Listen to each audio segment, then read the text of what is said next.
ॐ नमः सिद्धेभ्यः। ॐ नमः सिद्धेभ्यः। कुलदेवादित्य श्री शांतिनाथ भगवान की, आचार्य गुरुदेव श्री विद्यासागर जी महाराज की, आचार्य समय सागर जी महाराज की।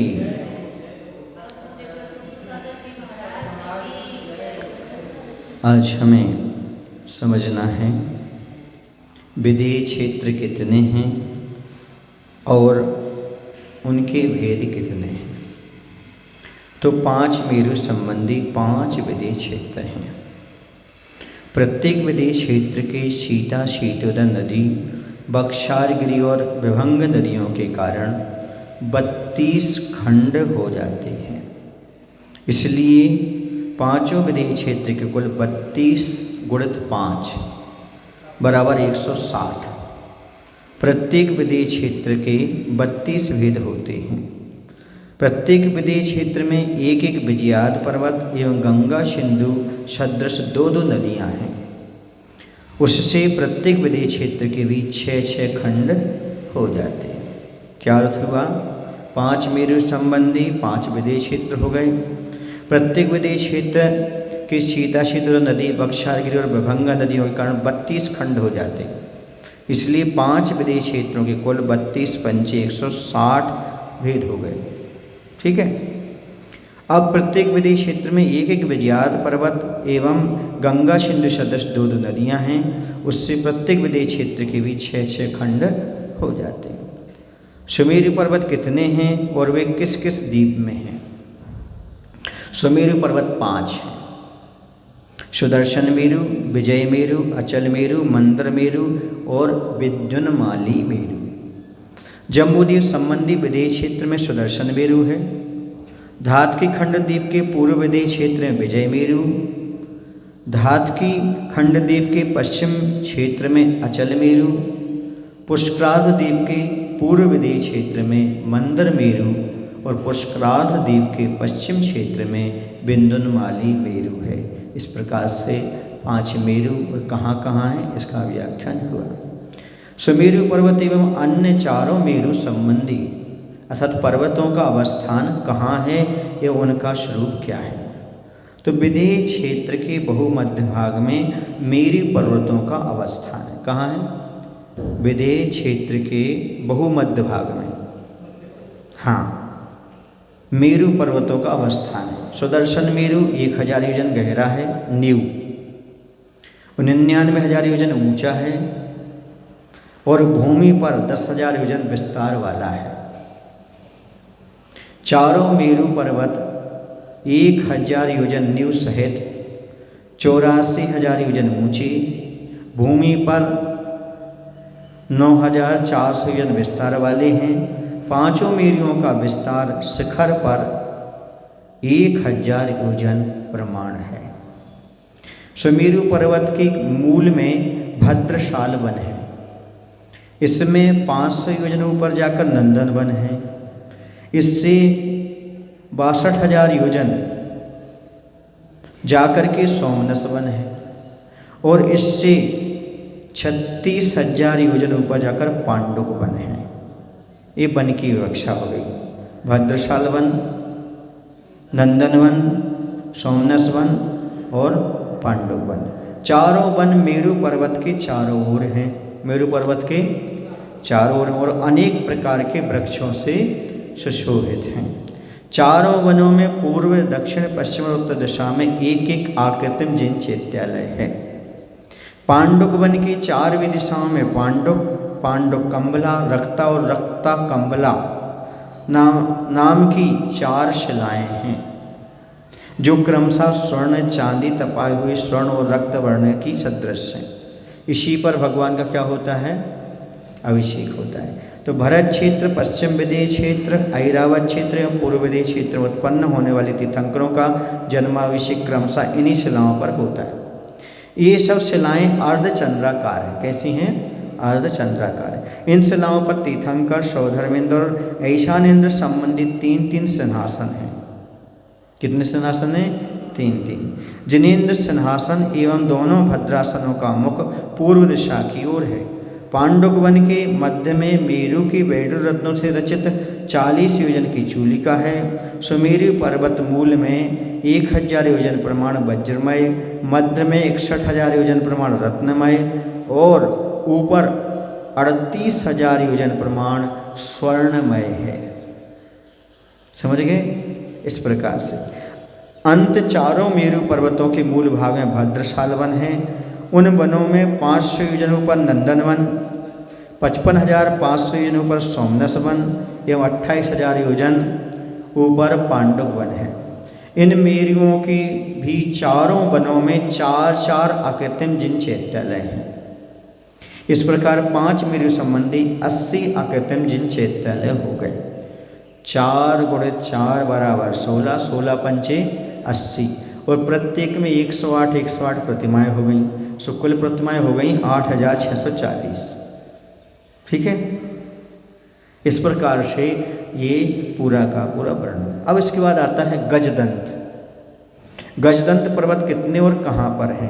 तो मेरु पर्वत की 20 दिशाओं में हाथी दांत के आकार सदृश अनादि निधन तिरछे रूप से आयत क्रमशः चांदी, तपने, स्वर्ण, कनक और वैडूर मणि के सदृश वर्ण वाले सोमनस, विद्युतप्रभ, गंधमादन और माल्यवान नाम के महारमणीय 4 महापर्वत हैं। चारों पर्वतों के ऊपर प्रथम सिद्धायतन कूट है, जहाँ पर अकृत्रिम जिन चैत्यालय हैं।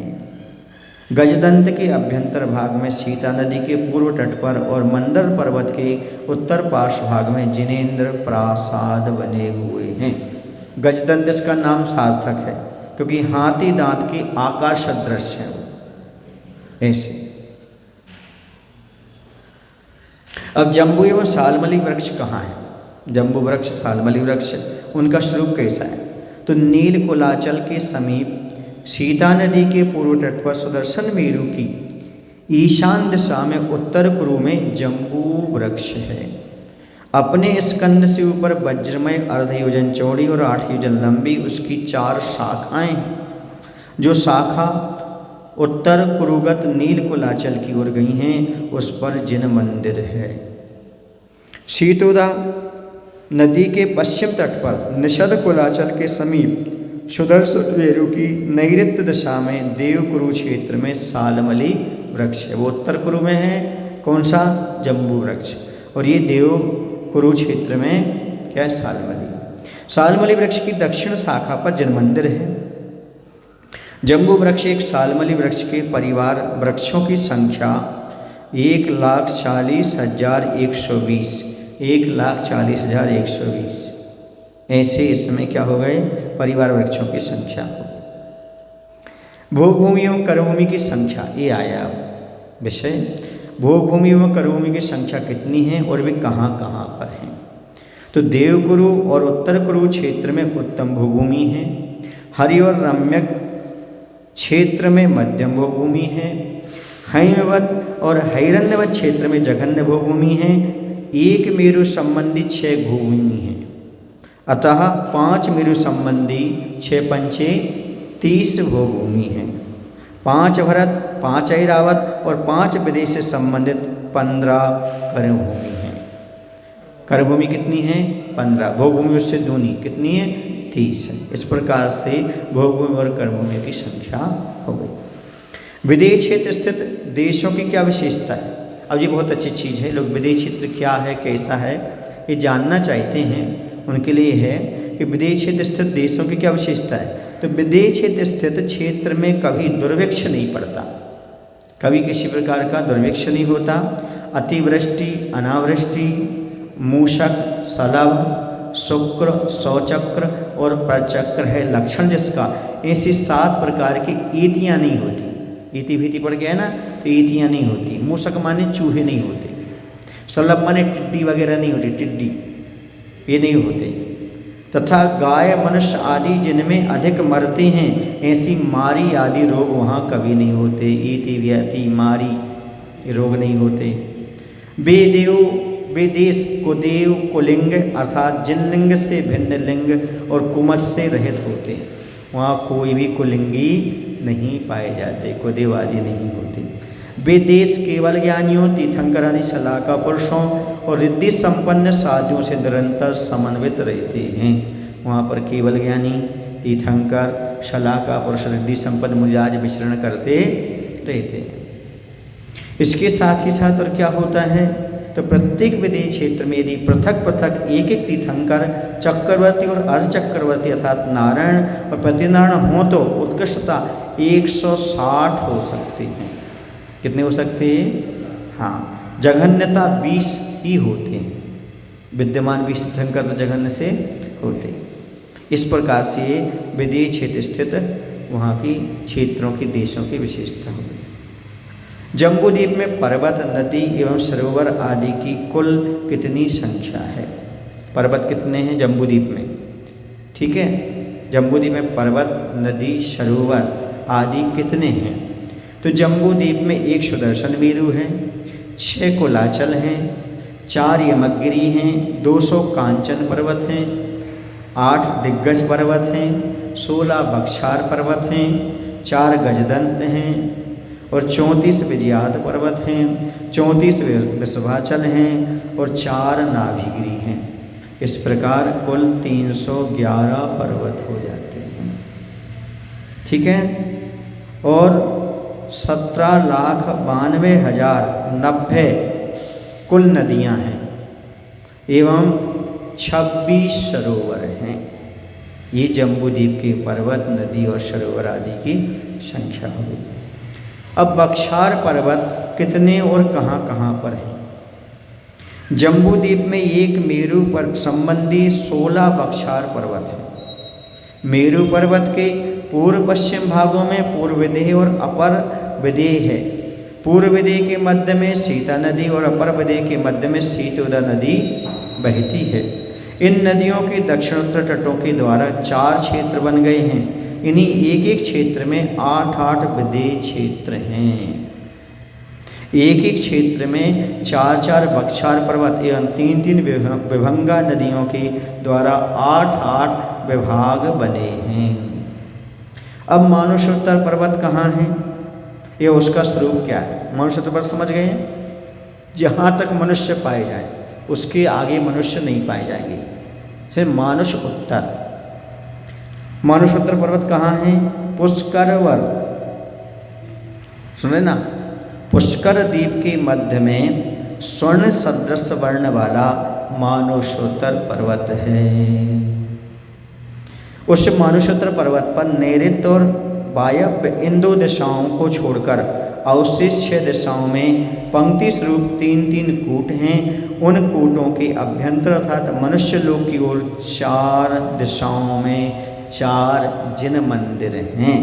इस प्रकार मानुषोत्तर पर्वत की ये बात कही, क्योंकि इससे आगे मनुष्य नहीं जा सकते। अब कर्म भूमि का प्रवेश कब होता है एवं वहाँ स्थित कुल करों का स्वरूप कैसा है? जैसे भूभूमि समाप्त हो गई, कल्प वृक्षों से सब कुछ मिलना बंद हो गया, अब कर्मभूमि की व्यवस्था कैसे होगी? और कुलकर क्या काम करते? कुलकर कितने होते हैं? 14 कुलकर होते हैं। तो इसमें क्या व्यवस्था होती? तृतीय काल में पल्ल का 8वां भाग अवशिष्ट रहने पर, तृतीय काल में पल्ल का 8वां भाग अवशिष्ट रहने पर प्रतिश्रुति से नाभिराय पर्यंत 14 कुलकर हुए। नाभिराय के पुत्र विषव देव प्रथम तीर्थंकर हुए हैं। विदेह में सत्पात्र दान के फल से जिन्होंने मनुष्य आयु का बंध करने के बाद छायक सम्यक प्राप्त किया है, वे यहाँ क्षत्रिय कुल में उत्पन्न होते हैं। उनमें से कोई तो जाति स्मरण से और कोई अवधि ज्ञान से संयुक्त होते हैं। समझ गए? विदेह क्षेत्र में सत्पात्र दान दिया, मनुष्यायु का आश्रय कर लिया, छायक समसन प्राप्त किया है, वे यहाँ पर क्षत्रिय कुल में उत्पन्न होते हैं। उनमें से कोई जाति स्मरण से और कोई अवधि ज्ञान से संयुक्त हो जाते हैं। पूर्व का ज्ञान हो जाता है या फिर अवधि ज्ञान हो जाता है, ये व्यवस्था हो जाती है।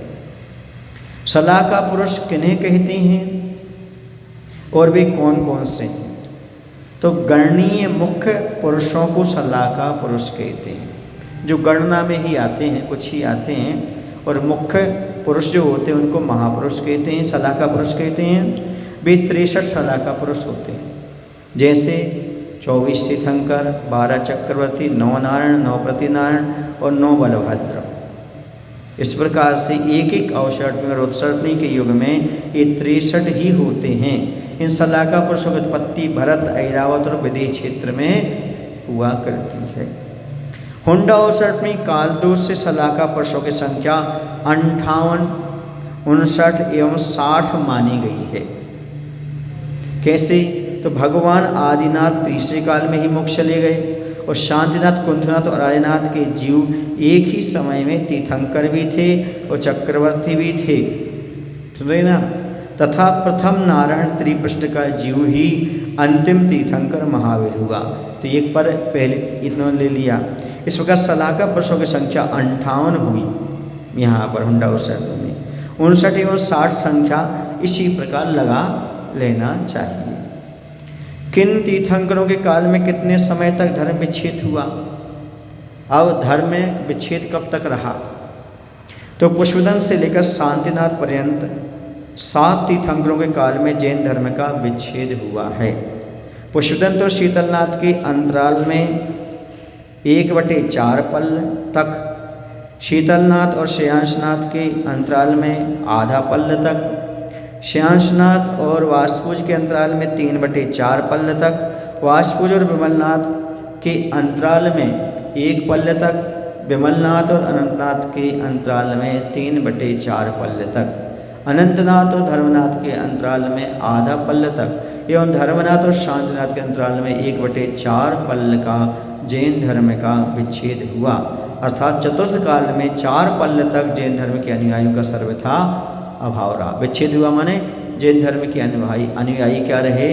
नहीं पाए गए, सर्वथा अभाव रहा। कितने काल तक? 4 पल्ल तक। इसलिए शांति धारा पड़ी जाती है, ताकि शांतिनाथ के बाद अब धर्म की धारा हमेशा महावीर तक चली, अब पंचम काल के अंत तक चलती रहे। इसलिए क्या करते हैं? शांति धारा करते हैं। शांति धारा का लॉजिक ये है कि 4 पल्ल तक क्या रहा? धर्म का विच्छेद रहा। पुष्पदंत भगवान से लेकर के शांतिनाथ तक का पूरा काल लो तो 4 पल्ल तक रहता है। उस समय जैन धर्म के अनुयायियों का सर्वथा अभाव रहा, शांतिनाथ के बाद नहीं रहा। इसलिए शांति धारा करते हैं ताकि अब पंचम काल के अंत तक धर्म चलता रहे, इस उद्देश्य से। समझ गए? और तीर्थंकर का तीर्थकाल कितना है?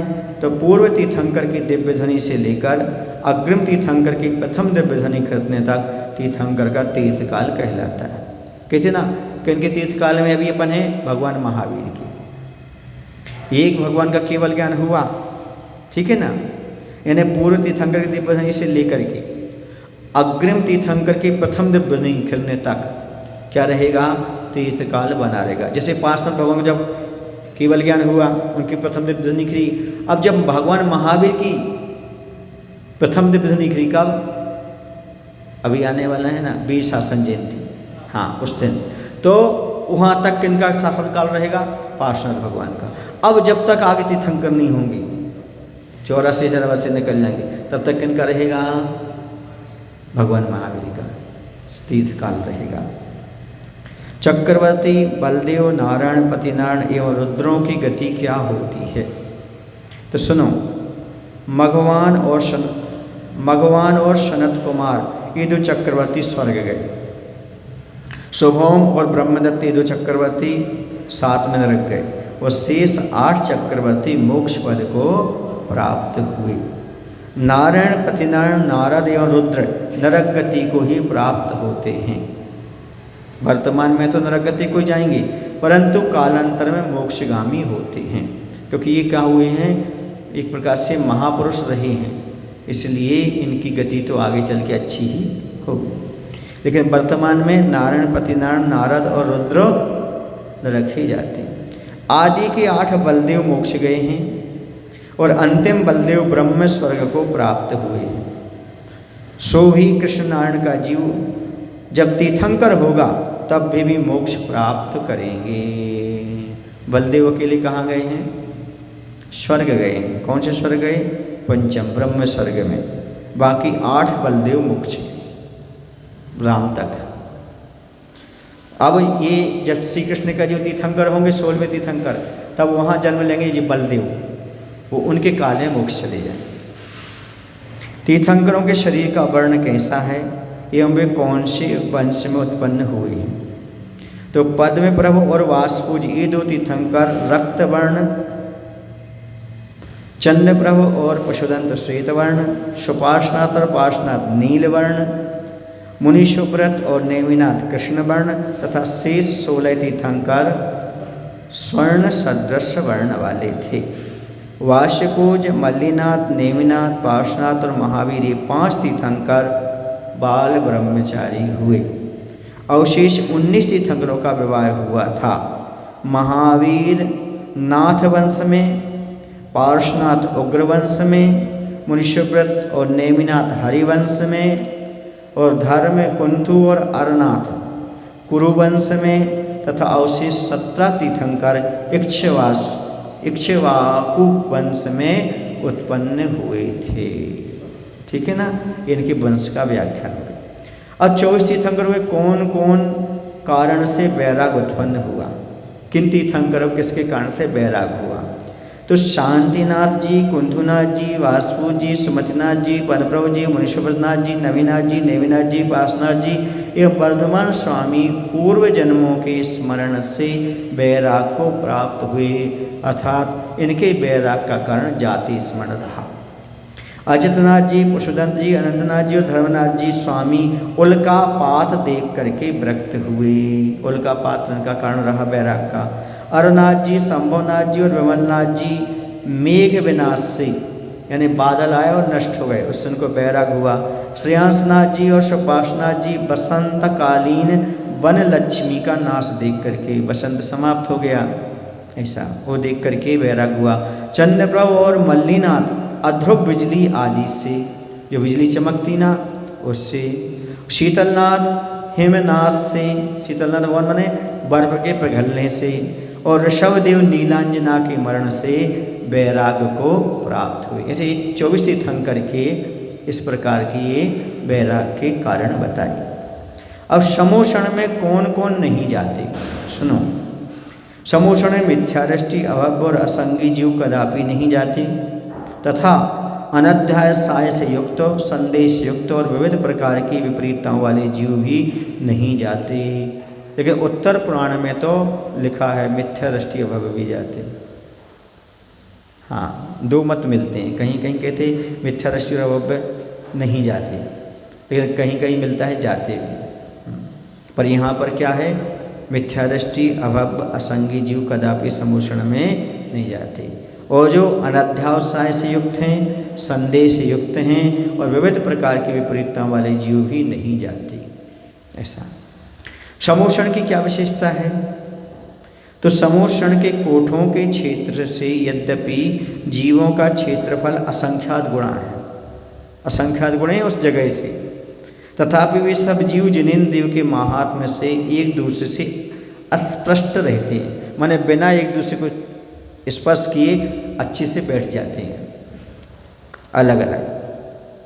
जिनेंद्र भगवान के महात्म्य से बालक प्रभृति जीव समोषण में प्रवेश करने अथवा निकलने में अंतर्मुहूर्त काल के भीतर संख्यात योजन चले जाते हैं।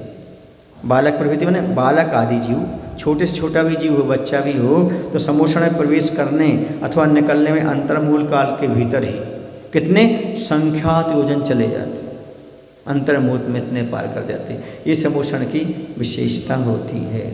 20,000 सीढ़ियाँ भी अंतर्मुहूर्त में चढ़ जाती हैं। जिन भगवान के महात्म्य से आतंक, रोग, मरण, उत्पत्ति, बैर, काम बाधा तथा प्यास और भूख की पीड़ाएं वहाँ नहीं होती समोषण के भीतर, इतनी सारी विशेषताएं हैं समोषण की। अभिन्न 10 पूर्वी किसे कहते हैं? 10 पूर्व पढ़ने में रोहिणी आदि महाविद्याओं के 500 और अंगुष्ठ प्रसेन आदि क्षुद्र विद्याओं के 700 देवता आकर के आज्ञा मांगते हैं। इस समय जो महर्षि जितेंद्रिय होने के कारण उन विद्याओं की इच्छा नहीं करते, वे अभिन्न 10 पूर्वी कहलाते हैं। यानी उनको ज्ञान होता है द्वादशांग का।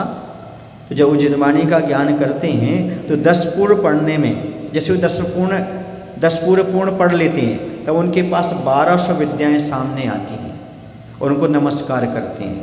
उसमें से महाविद्याएं 500 होती हैं, रोहिणी आदि, और अंगुष्ठ प्रसेन आदि क्षुद्र विद्याएं 700 आती हैं। ये देवता आकर के आज्ञा मांगते हैं, कहिए स्वामी क्या आज्ञा है। सो महर्षि कहते थे हमने आपके लिए नहीं बुलाया, हम अपनी साधना में लगे हुए हैं। सो वो अभिन्न 10 पूर्वी हो जाते हैं। और जो मुनि महाराज उनको आज्ञा दे देते हैं तो वो 10 भिन्न पूर्व हो जाते हैं, अर्थात वो आगे सम्यक को प्राप्त नहीं होते। समझ गए ना? होंगे पर अभी तो सम्यक दृष्टि नहीं रह पाते। इस प्रकार से 10 अभिन्न पूर्व की बात कही। महापुरुष कितने होते हैं? 169 सलाह का पुरुष होते हैं। कितने होते 16 का पुरुष?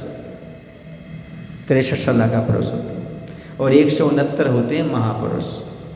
तो महापुरुष कौन कौन से हैं? तीर्थंकर 24, उनके गुरुजन माने माता पिता 24 तो 48, चक्रवर्ती 12, बलदेव 9, नारायण 9, प्रतिनारायण 9, रुद्र 11, कामदेव 24, कुल मिलाकर के और कुलकर 14, ये सब 169 भव्य पुरुष नियम से सिद्ध होते हैं। नारद नहीं गिरे अपन ने, नारद 9, हाँ 9 नारद भी होते हैं। इस प्रकार से 169 हो जाते हैं। 10वां काल का प्रारंभ कब हुआ? अंतिम केवली कौन हुए? तो वीर जिनेन्द्र का निर्माण होने के पश्चात। इसको पहले कर ले फिर से। महापुरुष है ना, महापुरुष फिर से गिनते अपन। कितने होते महापुरुष? तीर्थंकर 24, उनके माता पिता 24 दूनी 48, चक्रवर्ती 12, बलदेव 9, नारायण 9, प्रतिनारायण 9, रुद्र 11, नारद 9, कामदेव 24 और कुलकर 14। ये सब 169 भव्य पुरुष नियम से सिद्ध होते हैं। आगे चल करके वो सिद्ध होंगे ही होंगे, क्योंकि महापुरुषों में इनकी गिनती आगे। अब 10वां काल का प्रारंभ कब हुआ? अंतिम केवली कौन हुए? तो वीर जिनेन्द्र का निर्माण होने के पश्चात 3 वर्ष 8 माह और 1 पक्ष व्यतीत हो जाने पर 10वां काल का प्रारंभ हुआ, अर्थात पंचम काल का प्रारंभ हुआ। कब? महावीर मोक्ष गए, उसके बाद 3 वर्ष 8 महीना और 15 दिन व्यतीत हो जाने पर यह 10वां काल प्रारंभ हुआ। महावीर स्वामी के सिद्ध होने के बाद गौतम स्वामी हुए, स्वधर्मा स्वामी हुए एवं जम्बू स्वामी 3 अनुबद्ध केवली हुए। अंतिम श्रीधर केवली हुए जो कुंडलगिरी से सिद्धि को प्राप्त हुए। 10वां काल में कल्पी उपकल्पी कब होते हैं एवं उनके कार्य क्या हैं? ये इस अधिकार का अंतिम प्रश्न है। तो 10वां नामक पंचम काल में 1,000 वर्षों के पश्चात एक कल्की तथा 500 वर्षों के पश्चात एक उपकल्पी पैदा होता है। कल्की उन मार्गाभिमुख होते हैं, अर्थात जैन धर्म से छोड़कर के विपरीत मार्ग वाले होते हैं और धर्म का विध्वंस करते हैं। कल्की अपने मंत्रीगणों से पूछते हैं कि कौन हमारे वश में नहीं है। तो मंत्रीगण बोले निर्ग्रंथ साधु नहीं है। वे शास्त्र अनुसार भिक्षावृत्ति से भोजन लेते हैं। मंत्री के ऐसे वचन सुनकर कल्की ने मंत्रियों सहित नियम बनाया कि उन निर्ग्रंथों को पाणिपुट में रखा गया प्रथम ग्रास टैक्स रूप में ग्रहण किया जाए। पहला जो ग्रास दिया जाए उसी को ले लो तुम। प्रथम ग्रास कर रूप में मांगे जाने पर मुनि आहार छोड़कर वन में चले गए, क्योंकि पिंडहरण नाम का क्या हो गया? अंतराय हो गया। इस अपराध को सहन करने में असमर्थ असुरपति वज्रायु द्वारा कल्की को मार डालते हैं। वो आकर के क्या करता है? मार डालता है असुरपति। कल्की का पुत्र असुरपति की शरण में आकर के क्षमा मांगने लगता है। असुरेंद्र के द्वारा किए हुए जैन धर्म के महात्मा का प्रत्यक्ष फल देख करके सम्य दर्शन रूपी रत्न को धारण करता है, उसका पुत्र कल्कि का। समझ गए? इस प्रकार से यहाँ पर कल्कि और बल्कि की विवक्षा समाप्त हो गई। ये चतुर्थ अधिकार पूरा हुआ। बोले महावीर भगवान की जय। आचार्य गुरुदेव श्री विद्यासागर जी महाराज।